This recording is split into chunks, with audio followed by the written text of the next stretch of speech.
Bismillahirrahmanirrahim. Assalamualaikum warahmatullahi wabarakatuh. Salam sejahtera untuk kita semua. Kita kembali lagi di channel kesayangan kita, Biang Wali. Dan pada kesempatan di hari yang cerah ini, doa saya untuk Anda semua yang masih setia menyaksikan video-video dari channel Biang Wali. Saya berharap semoga di hari yang penuh keberkahan ini kita selalu diberikan kesehatan, ya, diluaskan rezekinya, dan tetap diberikan semangat dalam menuntut ilmu, ya, mempelajari sesuatu yang bermanfaat sebagai bekal untuk kehidupan kita di masa yang akan datang. Nah, pada hari ini saya akan menyambung materi yang telah saya berikan pada minggu lalu, yaitu pembahasan tentang jaringan komputer. Nah, pada minggu lalu saya sudah memberikan materi tentang dasar dari firewall, ya. Firewall yang saya bahas minggu lalu itu adalah firewall filter dengan chainnya adalah input. Oke, ya. Nah, sekarang saya akan membahas juga tentang firewall, masih firewall filter dengan chainnya itu. Pada hari ini saya akan membahas tentang chain forward. Tapi sebelum kita masuk ke dalam materi, ada baiknya kita subscribe dulu bagi Anda yang belum subscribe channelnya, ya, dinyalakan lonceng notifikasinya, kemudian di share, di like agar channel ini terus berkembang dan semangat dalam memberikan konten-konten yang bermanfaat. Baiklah, kita mulai saja materinya. Saya akan buka sebuah Paint sebagai ilustrasi, ya. Di sini saya memiliki sebuah router, ya. Di sisi sebelah kiri saya ini saya memiliki sebuah klien. Dia terhubung ke router menggunakan Ether 1 misalnya. Misalnya Ether 2. Ya. Nah, kemudian si klien ini dia memiliki networknya misalnya 10.10.10.1 ya, gateway-nya. Nah, kan nanti si klien ini wajib memiliki IP yang satu network bersama dengan gateway-nya. Misalnya 10.10.10.10 misalnya, seperti itu ya IP address-nya. Nah, kemudian untuk gateway-nya kita masukkan adalah 10.10.10.10.1. Nah, untuk menerapkan firewall filter, kita anggaplah di sini memiliki sebuah server. Di sini ada sebuah server. Dia terhubung juga ke mikrotiknya dengan menggunakan Ether 3. Sini Ether 3 dengan IP-nya adalah 11.11.11.11 misalnya, ya. Oke, dengan prefixnya 24, maka server ini memiliki IP nanti satu network dengan header 3, yaitu misalnya 11.11.11.100 dengan gateway-nya adalah 11.11.11.11. Oke. Nah, kalau kemarin kita membahas tentang firewall input, kalau input itu dia hanya menginput dari klien menuju ke router, disebutnya input. Nah, kalau misalnya kita membahas firewall pada saat ini, yang kita bahas adalah firewall forward chain-nya, itu kita membahas atau membicarai dari klien lewat router menuju keluar, yaitu lewat router yang ada di sini menuju ke server yang di luar, gitu. Entah bisa aja nggak harus server, ya, bisa aja ke internet itu atau ke router yang ada di sebelahnya lagi, gitu ya. Pokoknya proses forward itu adalah klien melewati router dan dia keluar dari router menuju ke tujuannya. Itu namanya forward.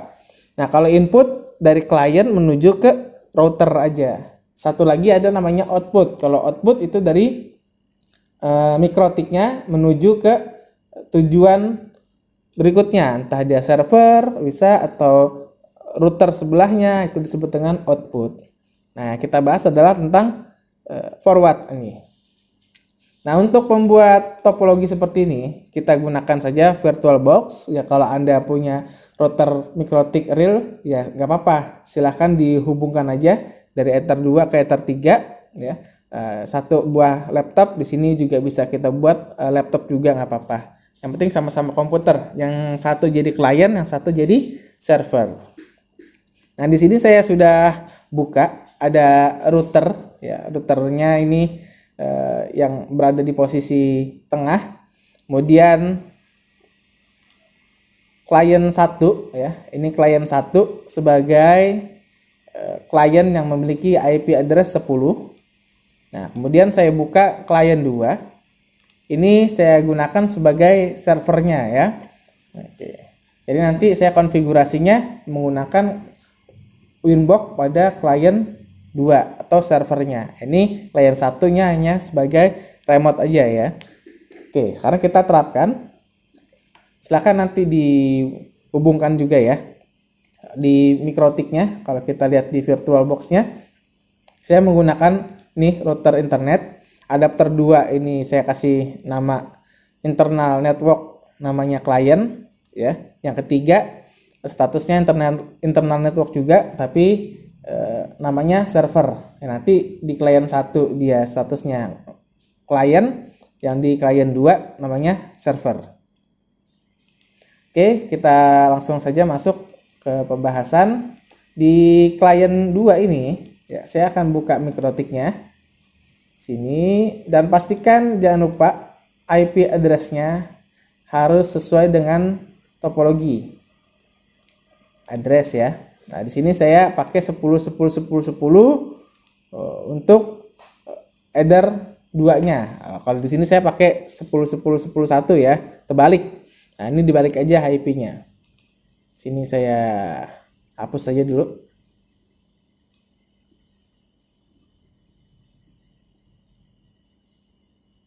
Ini terbalik aja ya IP-nya. Oke, saya masukkan lagi. Berarti di sini adalah IP-nya tadi 10 ya 924. Dan sini yang terakhir adalah bebas ya. Misalnya saya mau ngasihnya 10.10.10.1 deh, misalnya gitu ya. 24. Sama aja, nggak apa-apa. Nah, pada mikrotiknya ini Anda setting dulu. Header 1 ini kan untuk ke internet ya. Di sharing seperti biasa. Saya dapetin 137 pakai titik 10. Kemudian Ether 2-nya untuk ke klien itu IP-nya 10.10.10, dan ke server mengarah ke 11.11.11.11. Oke, saya perbesar saja. Nah, kemarin pengaturan firewall ada di menu apa? Ada di menu IP, kemudian masuk ke bagian firewall. Oke, di sini masih kosong. Nah, kalau ada config yang kemarin dihapus saja, nggak apa-apa. Nah, kemudian kita akan buat sebuah rule baru dari firewall filter ini. Sebagai contoh, misalnya saya pilih chainnya ini adalah forward. Kemudian saya masukkan sumber addressnya yang mau kita forward dari mana? Tentunya dari klien kan, berarti 10.10.10.0/924. Artinya siapapun IP address yang bersumber dari 10.10.10 titik sekian gitu, maka nanti dia kena rule ya, kena aturan. Kemudian tujuannya kemana? Kalau di sini saya servernya 11.11.11.100 ya. Jadi siapapun network yang memiliki address 10 dengan tujuannya ke 11.11.11.100 alias ke server itu kan. Nah, dia mau ngapain? Misalnya ke TCP ya, kita tes TCP dulu. Atau jangan TCP deh, kita coba ICMP aja, ngeping yang paling gampang ya, ngeping. Kemudian kita masuk ke bagian action, kita statusnya kita akan drop ya. Jadi siapapun IP address yang memiliki alamat 10 dengan tujuannya ke server, mau ngapain dia tujuannya ke server, dia mau ngeping, maka statusnya nanti dia akan di drop. Oke, nah sekarang kita coba di bagian kliennya. Kliennya kita coba lihat CMD ya, kita coba ping ke 11.11.11.100. Oke, ini pasti statusnya nggak bisa ya. Nah, statusnya ada namanya request time out ya, artinya dia nggak bisa. Oke, nah seperti itu. Nah kemudian untuk action ya, jadi cara bacanya kayak gitu ya, kayak kemarin saya ajarin. Misalnya Anda mau masuk ke suatu gedung, ditanya dulu sama security-nya, Anda siapa, mau kemana, dan mau ngapain gitu kan ya. Sama juga di sini adalah Anda siapa? Saya dari 10.10. Mau kemana? Saya mau ke 11.11.11 ke server. Mau ngapain? Saya mau ngeping ke ICMP. Oh maaf, Anda statusnya tidak dibolehkan. Saya drop ya. Silakan balik ke rumah. Seperti itu. Nah untuk action ini sangat banyak ya, dan saya nggak bisa jelaskan satu persatu. Silakan nanti Anda coba-coba di rumah. Nah misalnya di sini saya buat ada log ya. Log ini adalah pertanda bahwa nanti dia akan dimasukkan ke dalam catatan yang ada di MikroTik.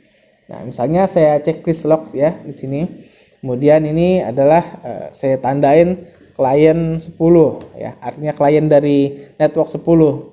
Nah, kalau saya klik OK di sini, kemudian nanti saya ping lagi. Ini kan pasti statusnya masih RTO ya.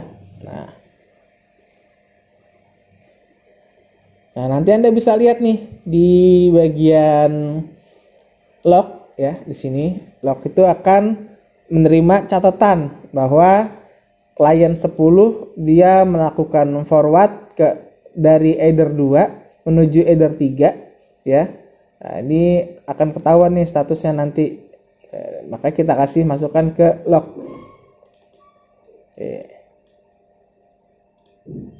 Nah, ini statusnya ya.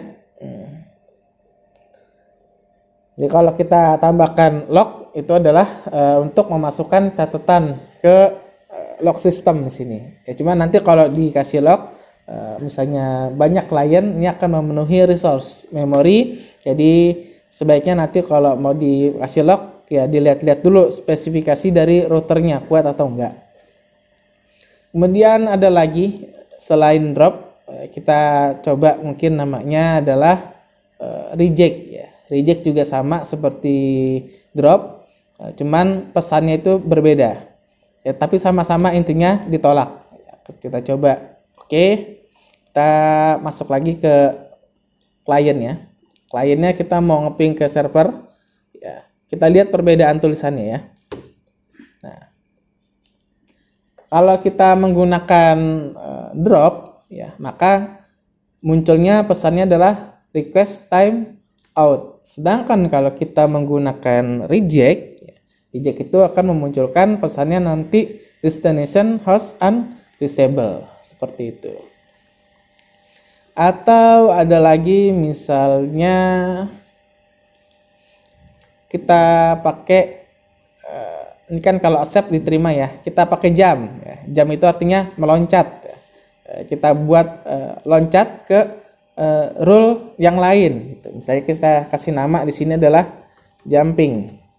Jumping berarti nanti siapapun klien dari 10.10.10 menuju ke 11.11.11 dengan melakukan tindakan ngeping gitu kan, maka dia nanti akan dilempar ke rule firewall bernama jumping chainnya ya. Nah, kita klik OK. Nah, nanti berarti kita harus buat lagi satu buah firewall di sini, namanya pasti akan muncul jumping. Nah, di sini ada kata-kata jumping ya, itu melompat. Ya udah, kalau mau melompat mau ngapain? Ya udah, misalnya kita drop aja lah, kita klik oke, seperti ini. Nah, nanti dia akan statusnya kembali menjadi RTO. Ya, jadi kalau perbedaan jumping itu, kita akan melempar rule ke rule yang lain, disebut dengan actionnya jumping. Ya, masih banyak ini action seperti ini. Silahkan nanti Anda bisa mencari referensi sendiri. Ada target ya, kalau target nanti dia kenapa return, atau dia nanti mengembalikan nilainya kemana gitu. Ini nanti banyak ya. Nah, kemudian kita coba lagi. Sekarang kita gunakan TCP ya. Ini saya hapus saja. Ini saya hapus, tetap seperti ini. Cuman nanti kita ganti aja. Nah, sekarang kita coba menggunakan TCP. Nah, sebelum itu, ini kan saya punya beberapa port ya yang bisa digunakan. Kalau misalnya Anda mau ke FTP, berarti dia masuknya ke TCP portnya 20 dan 21 gitu ya. Kalau SSH hitung remote, dia portnya 22 yang dipakai. Telnet 23 itu. Kemudian HTTP 80. Nah, ini HTTPS 443. Ini port-port seperti ini sering muncul di ujian mikrotik. Kalau DNS berarti portnya 53. Kemudian TFTP 69. Nah, kalau ICMP ini dia termasuk dari ngeping atau trace router. Nah, sekarang kita balik, kita coba misalnya karena saya memiliki fasilitas HTTP saja 80 ya, kita akan coba untuk memblok 80 ya. Nah, TCP, kemudian destination-nya adalah portnya misalnya saya kasih 8000. Kenapa 8000? Nanti saya akan jelaskan. Kemudian action ini kita drop. Nah, ini saya nonaktifkan dulu ya, supaya nanti hasilnya kelihatan. Nah, silakan Anda nanti di download, ada suatu file ya, namanya mini web ya, mini web server. Bentuknya nanti seperti ini, mini web server. Di dalamnya ada folder htdocs dan mini web. Nah, ini saya akan jalankan, saya jadikan server ini sebagai web server ya. Kemudian saya run, nanti akan kelihatan nih 11.11.100.8000. Ini adalah port yang digunakan untuk mini web servernya. Makanya tadi saya blokir adalah 8000. Nah, ini kalau kita buka browser, kita ketikkan di sini 11.11.11.100 ya. Ini. Kemudian 8000. Nah, maka nanti akan muncul web servernya harusnya. Oh, maaf. Oke, ini mini webnya ya. Web yang ada di server client 2 nih di sini ya. Itu. Nah, sekarang saya mau blokir ini supaya si kliennya nggak bisa mengakses ke server web yang ada di client 2. Karena web server kan banyak ya, bisa ditaruh aplikasi, nanti bisa misalnya login ke dalam server itu, atau konfigurasi menggunakan webfig ya, itu misalnya kita akan blokir juga. Sekarang saya akan blokir. Tadi rule-nya kita sudah buat, saya ulangin.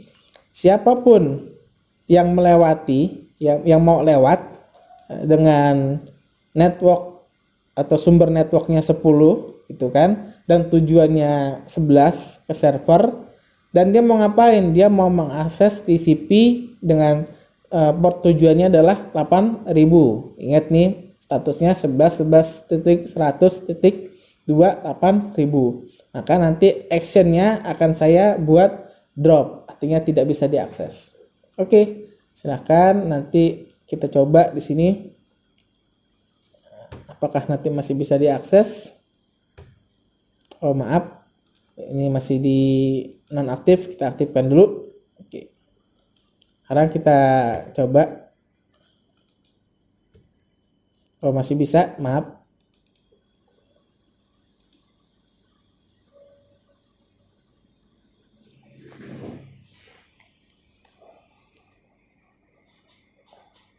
Oh, ini jangan sampai ada tanda seperti ini ya. Nah, ini dikecualikan artinya. Nah, ini kita hapus saja. Oke, kita apply. Kita coba lagi. Nah, dia statusnya nggak bisa. Jadi kalau ada tanda seperti itu, artinya dikecualikan ya. Siapapun yang mau lewat, kecuali gitu. Dikecualikan ada tanda seperti ini. Nah, ini dikecualikan, kecuali dari sumber sekian itu. Berarti kalau dikecualikan hanya ini aja yang bisa lewat gitu ya. Nah, tujuannya ke server, TCP-nya 6 TCP, kemudian destination-nya 8000 portnya, maka nanti actionnya di drop gitu. Nah, ini makanya udah nggak bisa nih, cuma muter-muter aja statusnya. Atau mungkin bisa kita reject aja statusnya.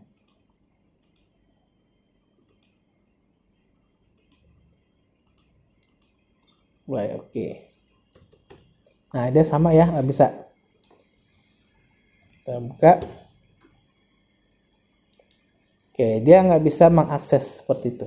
Nah, silakan nanti dicoba-coba ya, seperti kemarin misalnya hanya membolehkan beberapa saja, sisanya di drop semuanya atau di reject, gitu. Atau mereject sebagian, sisanya diperbolehkan. Dikombinasikan saja. Ingat kalau aturan firewall selama dia ada bintang ya, pokoknya di Mikrotik apapun yang rule yang memiliki bintang, dia pembacaannya dari atas dulu baru ke bawah. Jadi tolong dibuat rule-nya yang masuk akal, yang bisa diterima logikanya sama Mikrotik. Oke, itu saja dari saya. Materinya nggak terlalu banyak, silahkan dicoba ya. Kemudian nanti dipraktekkan, nanti kirim bukti praktek Anda ke saya sebagai absensinya. Itu saja dari saya. Mohon maaf jika ada penyampaian yang salah. Saya akhiri. Assalamualaikum warahmatullahi wabarakatuh.